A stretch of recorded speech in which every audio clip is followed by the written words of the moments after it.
una TEA es un aparato que sirve para iluminar con llama. No, no es esa TEA. TEA, desde el punto de vista médico, es un trastorno del espectro autista. Trastorno del espectro autista. ¿Y sabe qué es? Tengo un dato acá que me ha hecho dar terror. Una de cada 127 personas en el mundo tiene TEA, este trastorno al espectro autista que tiene que ver con la comunicación, tiene dificultades para comunicarse, su comportamiento tiene intereses intensos y obsesivas y tiene hipersensibilidad a ruidos, luces, etcétera, etcétera. ¿Hay medicamentos? No hay, pero ¿hay algún tratamiento? Sí. Me imagino que hay, pero quien sabe de este tema es el neurólogo pediatra Roger Condemaita, que ya está con nosotros. Doctor Roger Condemaita, ¿cómo le va? Buen día. Hola, buen día, Mari. Muchas gracias por la invitación y sí, para hablar de un tema que cada vez es más actual y obviamente la población tiene que conocer todo esto. Claro, cuando yo era niño, adolescente en el colegio, nadie hablaba de este tema. Era muy raro, pero ahora parece que es un tema muy recurrente. Sí, los institutos de salud en los Estados Unidos que hacen un seguimiento por los recursos mucho más cercano sobre este tema del autismo, han visto un crecimiento en los últimos 20 años aproximadamente de un 137% en el tema de la prevalencia del trastorno del espectro autista, ¿no? Es decir, está aumentando, eso es una realidad. Obviamente eso se debe a muchos factores, ¿no? Es multifactorial la explicación de por qué está aumentando esta patología, pero la realidad es de que está pasando esto. Bueno, sí, definitivamente. ¿Cómo se determina? ¿Cómo determinan los médicos o los padres que el niño tiene TEA? El niño o niña que tiene TEA, ¿cómo se determina? ¿Por misma? Y bueno, hay que llevarlo al pediatra, al neurólogo pediatra inmediatamente. Sí, hoy en día el proceso diagnóstico implica dependiendo mucho del caso, ¿no?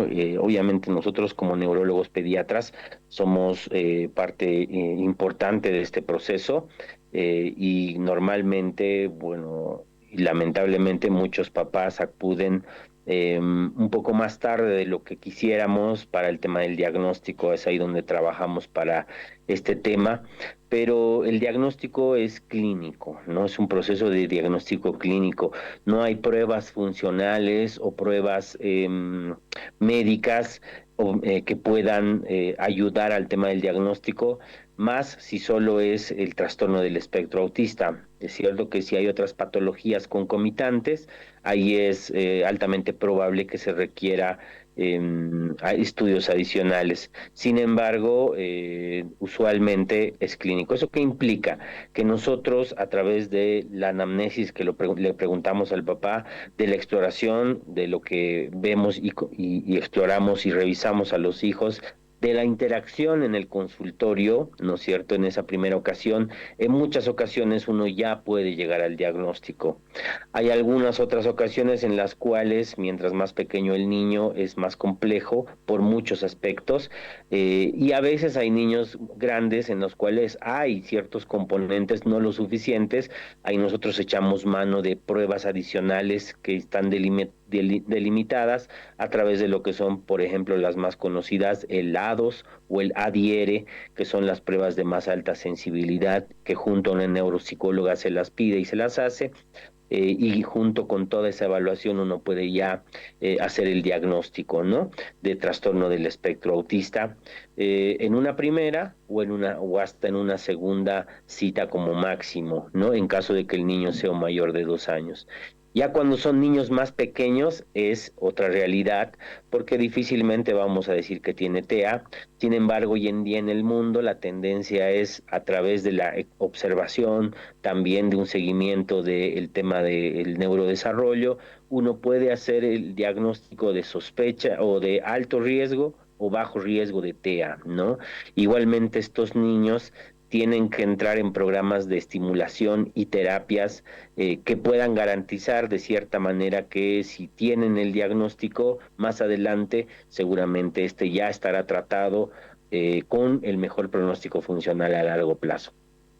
Ahora, doctor, hay ciertas circunstancias, bueno, usted acaba de hablarme de la detección, indudablemente es lo más importante, la intervención del médico, pero está también el enfoque, porque no es lo mismo un A que un niño B en ciertas circunstancias. Creo que todos merecen una atención indudablemente, pero suele ser más personificada, ¿correcto?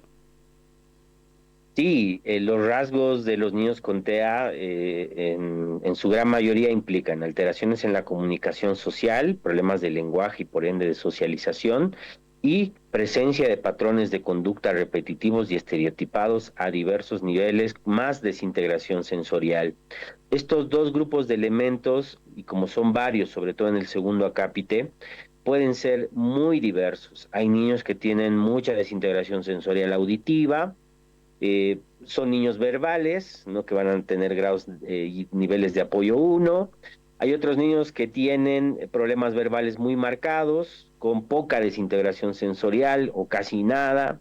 Es muy variable, ¿no? Entonces, es tan variado como por eso mismo el 2013, refrendado el 2023, se ha decidido el tema de la palabra espectro, ¿no? Porque hemos visto que es un espectro amplio en cuanto a la forma de presentación clínica, pero evidentemente hay signos clave, pivote que tiene que tener el niño y de esta manera uno puede afianzar el tema del diagnóstico. Y en función de eso va el tema del tratamiento y personalizado, porque hay niños que tienen que hacer mucha más terapia de integración sensorial, con mucha más terapia de integración sensorial, ya sea auditiva, visual, etcétera. Hay otros que necesitan más manejo de conducta, hay otros que necesitan, además tienen TDAH, que es muy frecuente la asociación de autismo y TDAH, otros que lamentablemente tienen autismo y epilepsia, ¿no? Ahí hay que también abordar la epilepsia.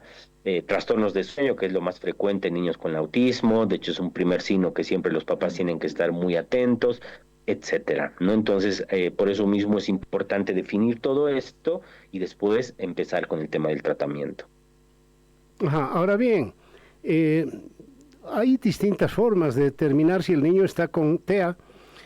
Por ejemplo, el principal creo que es el déficit de atención. Es decir, se enfoca en algo y lo demás no importa. Dos, suele balancearse, dice, o aletear, o la falta de contacto visual, dice que no lo tienen.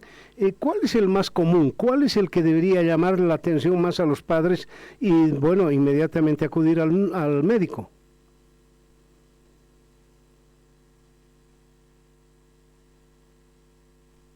El tema del contacto visual, no sé si se me escucha. Ahora sí, ahora sí. Ah, perfecto. El tema del contacto visual. El contacto visual es una habilidad que el niño la tiene de manera temprana. La adquiere aproximadamente máximo a los 2 meses de vida. Entonces, ese seguimiento del niño y ese contacto cuando hay una cara o hay una voz que le llama al niño es algo natural porque proviene de ese protolenguaje que ya está empezando a desarrollarse en el niño, que empezó a desarrollarse en el embarazo. Entonces, fruto de eso, al nacimiento, por ejemplo, el niño ya tendría que reconocer la voz materna y reconoce el lenguaje materno, eso lo tenemos muy claro. Y a los 2 meses ese contacto visual tiene que estar presente. Eso es lo que tiene que llamarles a la atención a los papás. El contacto visual presente o ausente, perdón, y la ausencia de sonrisa social. Cuando uno lo mira al niño máximo hasta los 2 meses, el niño tiene que mirarte y si tú le sonríes, el sonreír. Hay unas neuronas en el cerebro que son las neuronas en espejo, que son las que imitan el comportamiento. Y el imitar una sonrisa cuando yo veo la cara de otra persona sonreír es algo automático en el cerebro y al igual que el tema del contacto visual, son esos dos elementos que siempre les comentamos a los papás menores de 6 meses, de niños menores de 6 meses, para que estén atentos como signos tempranos para poder hacer intervenciones. Hoy en día el tema de la mirada ha generado incluso aplicaciones, protocolos de de sospecha temprana, no diagnóstico, ojo, para poder intervenir en esos niños y hacerles una batería y un seguimiento más cercano del neurodesarrollo junto con la estimulación. Por eso es fundamental, papás, que su hijo les mire a los ojos máximo hasta los 2 meses y que les sonría cuando ustedes le sonríen a la cara. Ahora depende de la cara que tendrá el papá. De repente no es muy divertida. Doctor, ¿podría usted ser tan gentil de darme su celular, su teléfono? Claro que sí. Claro que sí, cómo no, al 795-48-523, cualquier duda y consulta y estaremos ahí atentos para poder generarles una cita en caso que ustedes lo requieran. Yo voy a repetirlo, asientan nada más si es verdad, 795-48-523, ¿correcto? Así es, Mario. Gracias, un abrazo muy grande. A usted también. Bien, vámonos a la pausa.